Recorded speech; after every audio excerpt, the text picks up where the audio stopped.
All right, so we're doing a repair here on your roof, Mrs. Grove. Hold this shingle for the ITEL. We're going to be pulling out these other two as well. We had to put nails through these to put the tarp back. One thing I wanted to point out as well, we do have these shingles marked above it. These are going to be the 5 shingles that are affected during this process. So once we're done, we'll take a look at them a little bit closer with the paintbrush there, just to see kind of how they're retaining their granules, if there's any other issues that we're seeing with them. We also have these 2 shingles above it marked as control shingles. They're not going to be touched in the process, so it's something that they really should not be seeing any change. We're just going to go ahead and get started. We're going to start by removing these 2 shingles here, and these ones are still unsealed. We had to unseal these to pull this shingle here, so that actually is our first sign of non-repairability there. But these are still unsealed from that shingle pull. That one looks like it's unsealed. Alright, so we'll start by pulling our nails here.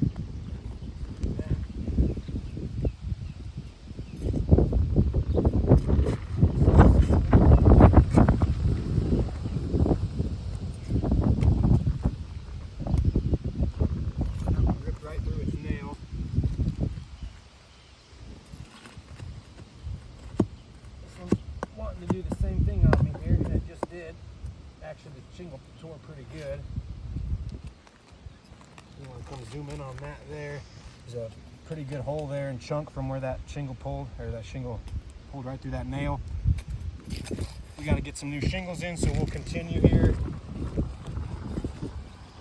Yeah, boss, it's gonna rain later.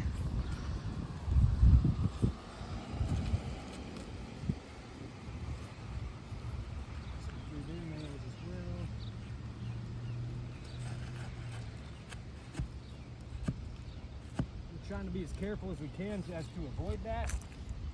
It's not as important on these ones that we're actually pulling off the roof and replacing, but still something that we don't want to see, and that's definitely a sign of irreparability here. Oh, that one did it too. Got that one to come, but pulled right through.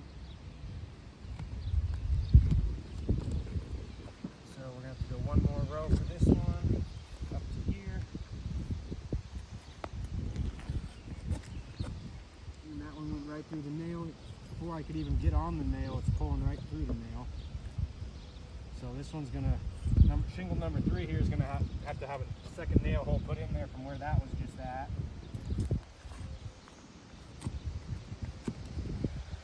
This one's doing the same thing, pulling right through the nail. These shingles are just so old and brittle that they're not wanting to really cooperate. Side. Got one here. That one right through the nail before I could even really get it halfway under there.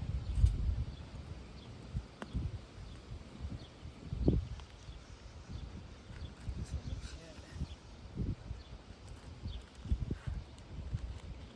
There it comes. So there's the first shingle. Let's get this next one out.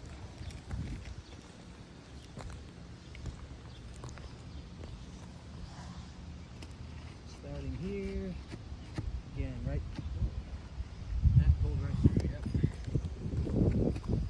So every single one of these is pulling through their nails. We're really doing it as gentle as we can. Same thing with that one. Before I'm even really getting the crowbar under there, it's just popping right through. So that really just shows you how brittle this shingle is. Same thing. So when I pull this shingle out too, you'll be able to see from the nail holes in there how they're kind of blown out. Right.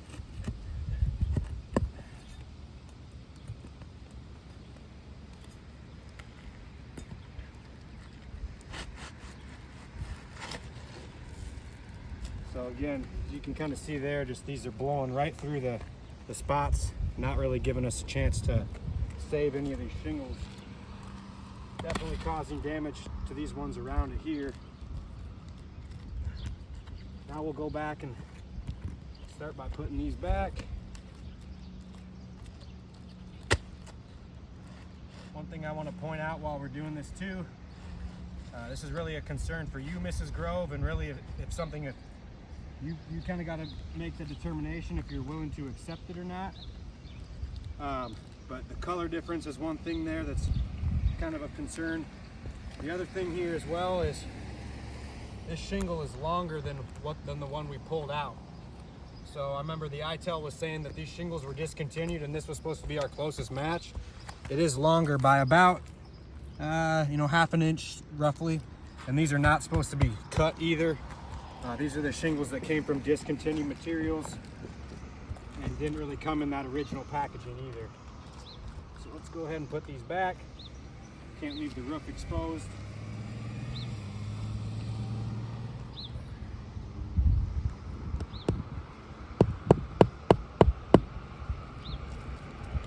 Some of these nails as well. Pull it out.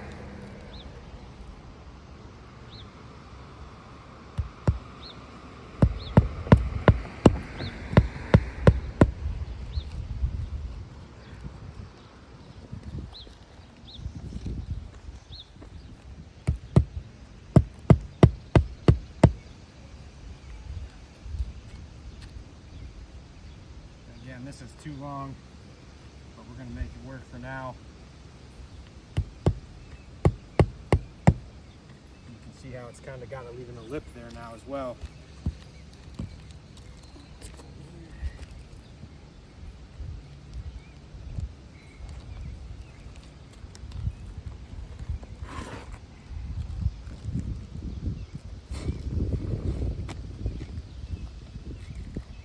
So now when we go to get this, not this shingle, but the next one, it's really going to be long over the next edge. Alright.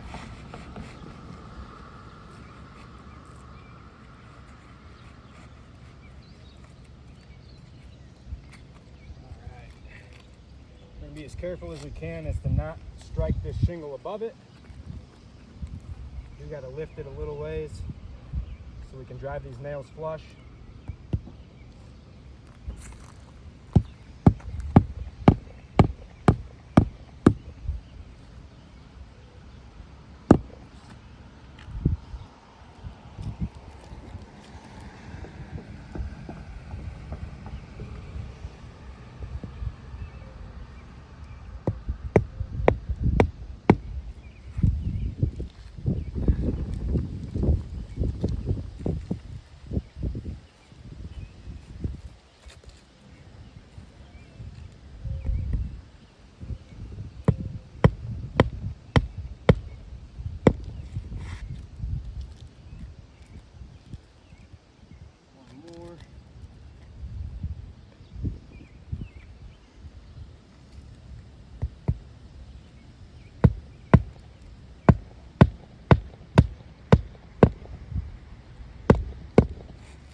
Last one, and then kind of check out compatibility of this as well. So when I lay this in here like it's supposed to be, here's where it would be flush. Again, you can see now we're over by about 2 inches onto this shingle. So again, this shingle is not compatible. It said it's discontinued. They wanted us to go buy that discontinued shingle anyways at that $1,500 rate per bundle. And it just doesn't work. Let's catch this here. Just got a nail in here we gotta pull. Because you're over 2 inches now. I think we missed one of those nails that was pulled right through. But yeah, we definitely are over 2 inches. It's definitely gonna cause issues later down the road, in my professional opinion. Yeah, you're just not supposed to see that kind of overlap.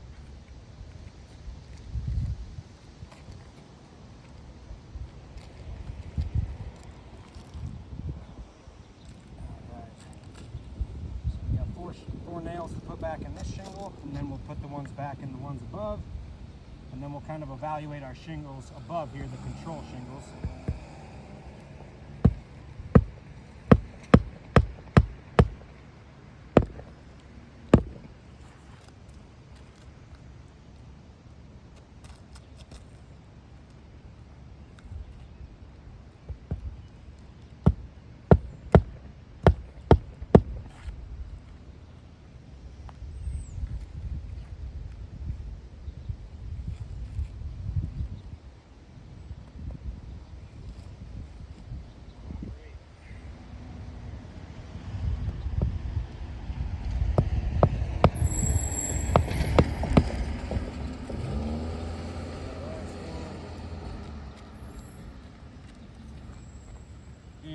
specifically, another thing that I wanted to point out for you, Miss Grove, with this overlapping shingle, the issue we pointed out at the beginning of the video with how these shingles were still not sealed down from when we pulled that first one, you're for sure going to be seeing that right here.